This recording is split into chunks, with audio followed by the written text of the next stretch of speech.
Hey, welcome to our kitchen. Welcome! Welcome. So we know we're not traveling. This is actually our home, and we hope you brought us a gift for coming. That's what you do the first time you come to someone's house, right? It's time to bust some travel myths about Dubai, and because we appreciate you joining us, we'll do it over dinner.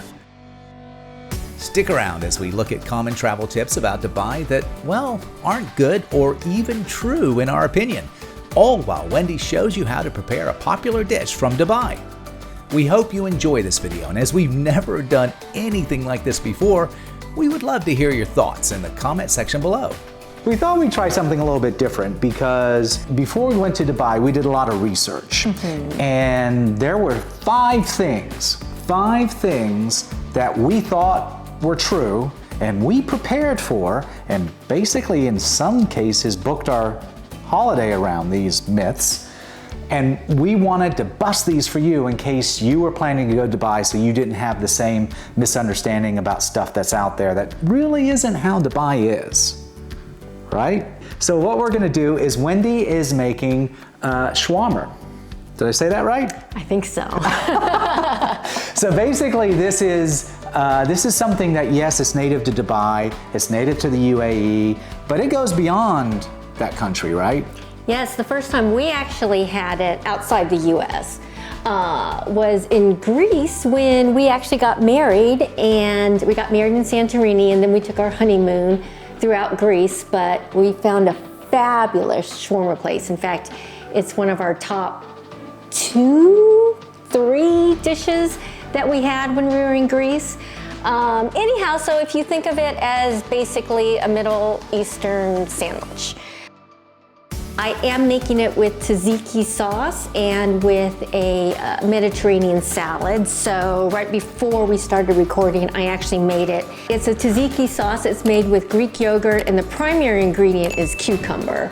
Once you do that, you just mix it with some spices. I use dill and some sort of acid, which I do a lot of Asian cooking, so I use just rice vinegar, but any sort of vinegar will do. And then a little bit of olive oil and a little bit of salt and pepper, and that's it. So I will move on to the Mediterranean salad next. Be careful where you take pictures or where you point your camera. We both saw this on different videos and we read it. So when we got over there, we were really nervous about what we videoed and where we pointed our camera. First of all, Dubai's a tourist town. Dubai wants to be a tourist town. So they want you to have fun. They want you to take video. They want stuff on YouTube. The only issue you are gonna have is certain areas won't allow you to take what they call a professional camera. And technically what they're considering a professional camera out there is anything that has a detachable, attachable lens to it. So the second myth we're going to bust for you is all about how you get around. And this is really 2 for 1, so remember us in the tip at the end. The first myth is that the metro is the best transportation, all you'll need is the metro, etc., etc., etc. And then the second myth connected with that is taxis are hard to find or they're expensive. Here's the busting.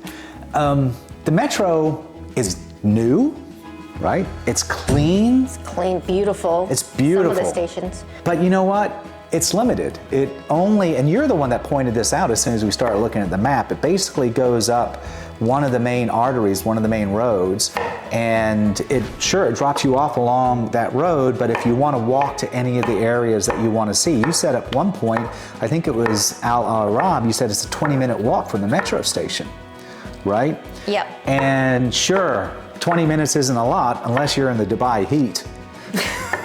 Which we were. We'll talk about that later. So the metros are awesome, but they are limited. Fortunately, it's actually pretty easy to get a taxi. It's very easy to get a taxi. And there is an app, they say you can put an app on there, it's called Kareem. Yeah, there's a couple of apps, but the most well-known one that's used predominantly by the locals, even our hotel, when they would call us a taxi, is the Kareem app. C-A-R-E-E-M, I believe. Correct, yeah. We didn't use that. We literally, every time we wanted a taxi, we went to where they would be driving by, a busy part of town, and we flagged them down. Now, the Kareem app will actually give you less expensive rates, but it's really dependent on sort of the distance, the destination, that sort of thing. So what are we doing now? So we are making the Mediterranean salad, and at this point I'm attempting to squeeze lemon into it so that the seeds don't fall out. So you're actually supposed to squeeze it so that the cut side is up, but it's not being successful right now because I am still getting seeds in it. So now I've got my hand underneath it trying to strain it even further. So right now it is just some sort of green parsley, cilantro. I know some people don't like cilantro. We live in Texas, so we love cilantro. So it's got cucumber, it's going to have tomatoes in it, it's got some green onion in there, I've got lemon, it'll have salt and pepper, olive oil, and I'm gonna throw in some feta cheese because I love feta cheese.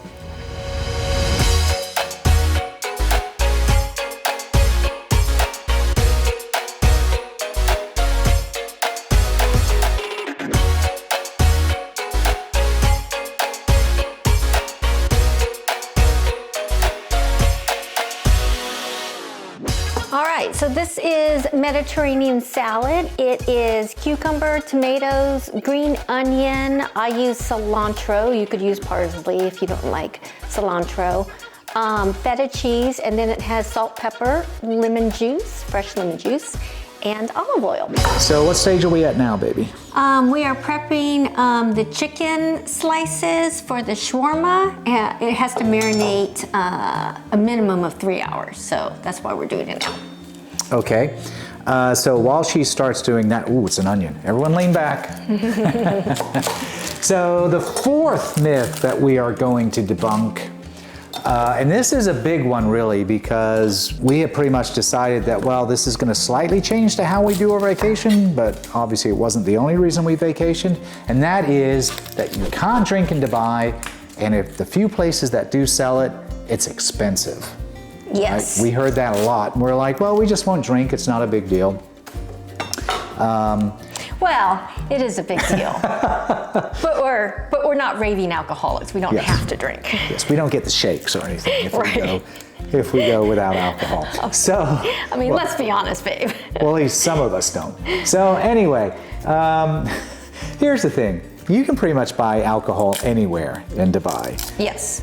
But, oh, and so the other thing is, well, then people will go, well, it's really expensive. And they were talking about $30, $40, $50 for a drink. Remember you were showing us that article once? That's not the case either. As a matter of fact, we found that sometimes, depending on where we drank, it was cheaper than anything we experienced in Fort Lauderdale, where we lived before, even in Austin and Dallas, which are the two places that we bounce around. So what's your secret to cutting up an onion and not crying? Because you seem to be doing a pretty good job. I think it's just the onion itself. Some of them, you know, as soon as I cut into it, I can start tearing up, but others of them, no, I don't.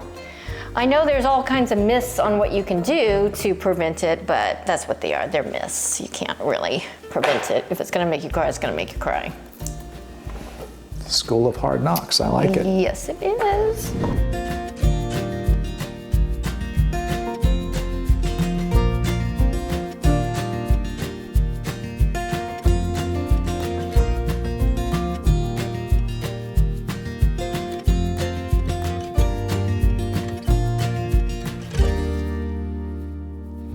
The number 4 myth we are going to debunk is dress conservatively. Now this really was you, because it is a man's world.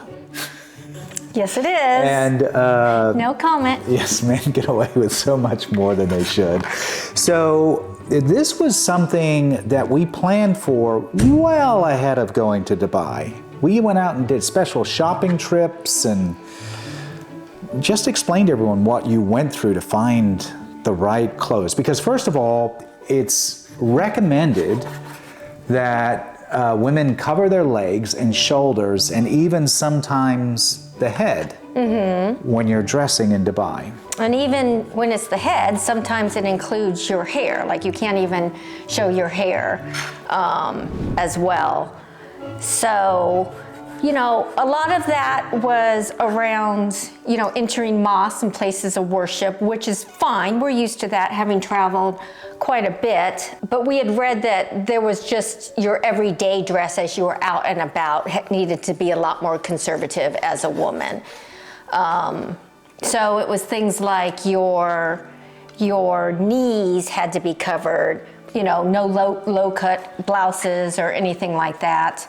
And this had a big impact on how we typically pack. But I went out and I tried to find some very long skirts to wear. I looked for shirts that covered my shoulders and, you know, most of my top as well. When we were out on day one, we saw a lot of people who were not dressed, covering their legs and their shoulders. Poor Wendy, because she was wearing her conservative garb, long skirt, she had her sleeves, her shoulders covered. The poor thing just melted in that heat. I mean, straight away you could see it. I mean, we only showed a couple of shots in there, but straight away she started to get flush in her cheeks and was not a happy camper. So by the time we got to day two, Wendy made the call to go ahead and basically just wear normal clothes, although they weren't. I think I switched to very long shorts, so not short shorts.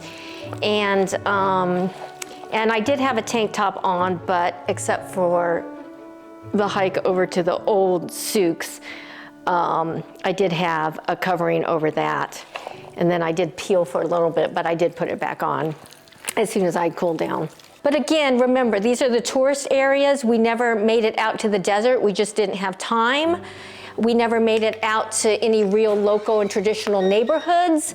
So we've talked about this before. You know, you should be respectful and mindful of a country's traditions and customs and that sort of thing. So we're not advocating that you throw everything to the wind and wear whatever you want. We're just saying that we were very surprised how lax it had become. So those are our 4 so far.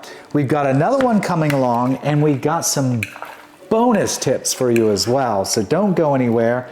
That's looking really good, babe. Yeah. So this is the chicken slices with the onion, and it's marinating with lemon juice, olive oil, and a whole bunch of spices that I can't even list them off the top of my head. I can't remember them.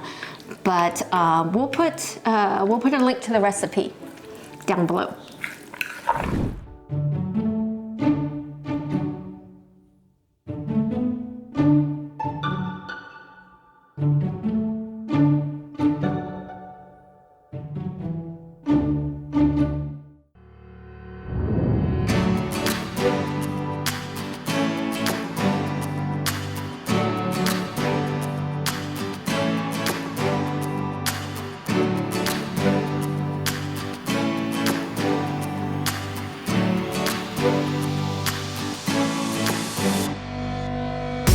We promised one more One more myth that we're busting.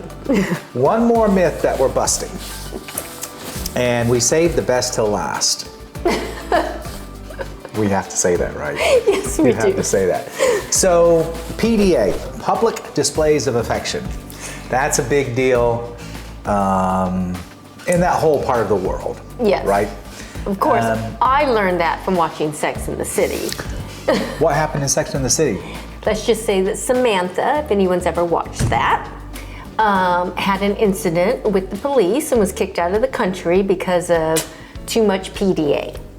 So it's interesting because again, we're talking about tourist areas, right? So they tell you, be careful. Wendy and I kept having these discussions how we wouldn't be able to hold hands while we were in Dubai and the whole 9 yards. In reality, if you are a married couple or if you're a opposite sex couple, no one looks twice if you're holding hands. And you can even afford a peck on the cheek if you want to. Now, you can't go full blown putting a tongue down somebody's throat probably Making out. grabbing their bottom while you're doing it, that would probably get you in trouble. And the other thing too is, and it's a shame, but again, you're visiting their country. Same-sex couples, really, I wouldn't do it. It's not a good idea. No, I think that there's still laws against Yeah. that, unfortunately. Otherwise, Dubai's a really great place. I will tell you, one of the things I was surprised about is just how friendly everybody was. Everyone was very friendly. The amount of English that is spoken there is pretty, I would say it's a very high percentage. Yes. And again, we know, we keep saying it, that we're in the touristy areas. But I think there's a lot of education, and I think there's a lot of learning the English language that is done there as well. Yeah, absolutely. So, those were our 5 myths that we busted. We hope you liked them. We hope it helps you with your vacation if you're deciding to go, because trust me, it'll make planning a lot easier if you don't have to go out and buy a brand new set of clothes. So, make sure you leave a comment below if there's any myths that you know about Dubai and you want to bust those, or any country really. You heard something about a country and you got there and you went, wait, this isn't right. Also, this right here, well, the recipe at least, is going to be on our website, the Love to Travel. So if you want to know how to cook this, go to the website. There's also some behind the scenes, because my wife was running around taking pictures and stuff like that. So you can see what goes into us doing something as simple as busting 5 myths and cooking dinner for you, which we're glad you came. Thank you for joining us. Thank you. So now get out of here so we can enjoy our food.